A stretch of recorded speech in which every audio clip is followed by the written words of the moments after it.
इसलिए घातक हूं।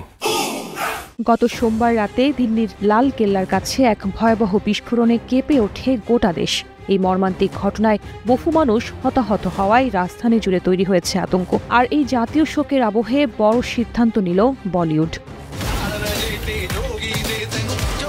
মর্মান্তিকতার কারণেই বুধবার মুম্বাইয়ে অনুষ্ঠিত হতে যাওয়া রণবীর সিং এর বহুল প্রতীক্ষিত সিনেমা ধুরন্ধরের জমকালো ট্রেলার লঞ্চ বাতিল করা হয়েছে। এই অনুষ্ঠানে রণবীর সিং, আর মাধবন, অক্ষয় খান্না এবং অর্জুন রামপাল সহ ছবির এন্টায়ার টিম উপস্থিত থাকার কথা ছিল।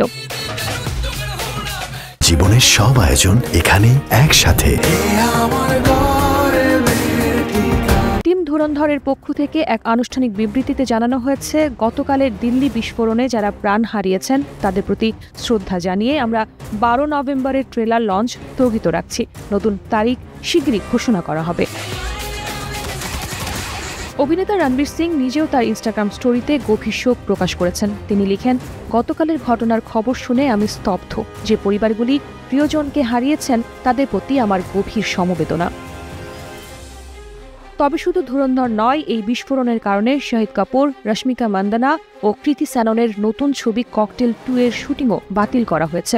ছবিটির দ্বিতীয় পর্বের কাজ 12 নভেম্বর থেকে দিল্লিতে শুরু হওয়ার কথা ছিল।